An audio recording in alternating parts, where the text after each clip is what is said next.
for the bull riding and the saddle bronc, they tied around the rope around the horse, the animal's nuts to make them buck. And then when I was reading over these questions, I Googled that, and I'm like, there's literally, all you have to do if you think that is look up a picture of a bull bucking. It's so far away from a bull's balls, it's unreal. But anyways, a flank strap is tied on a horse, a saddle bronc horse, a bareback horse, or a bull on their flank. That's why it's called a flank strap. It has nothing to do with balls, anything like that. A lot of the bucking horses are mares, don't have balls. They literally don't have balls. Literally. Yeah. So, it's a long ways from there. I would say it's like a tickle, like it just makes them kick. Yeah, that's what our guy here, Kerry, said. He said the word is they tickle. It tickles them and makes them kick. Which we'll get a bull rider on. We're gonna get us some rough stock riders in here for the LFR pod, and we'll get the exact terminology because I'm not smart enough to know.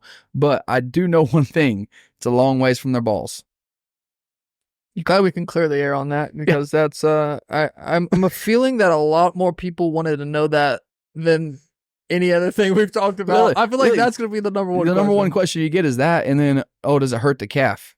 If it hurts the calf, how heck? What? That was one of the questions I was going to ask. You were going to ask that? I was. Okay. Go ahead. How? You're on trial. Defend the sport. I'm just going to defend it by saying this. There's a guy that brings that calf here, or these animals here.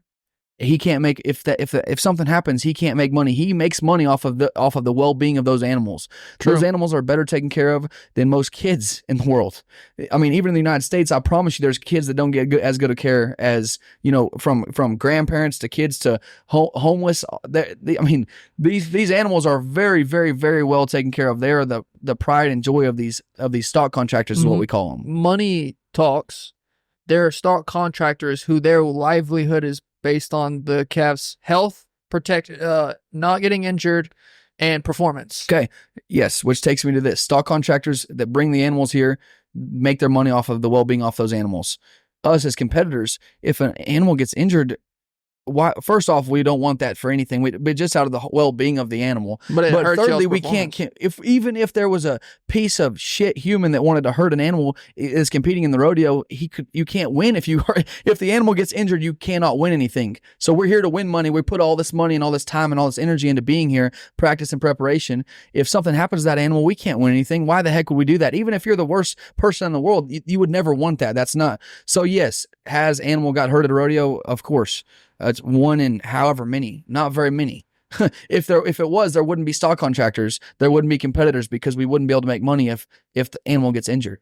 I thought it was funny. I think more mainstream people like bull riding because that's more of the animal hurting the human. Yes, exactly. It's like they're waiting for the wreck. They want that cowboy. They want the cowboy to get hurt in a healthy amount. There's two bull riding fans. They say there's bull riding fans that are cheering for the bull to hurt the cowboy, and there's bull riding fans that want to see the cowboy ride for 8 seconds. But that's why bull riding is so mainstream.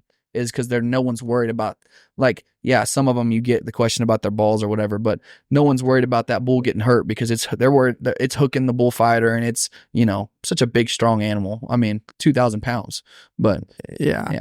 I don't really field questions from, people that are asking animal rights questions unless they're fully vegan. If you eat meat, me personally, I'm just saying, if you eat beef, if you eat steaks and everything, burgers and all this, if you're fully vegan, if you don't eat anything that comes from an animal, then we can talk. I'm not going to even field questions from somebody that eats beef.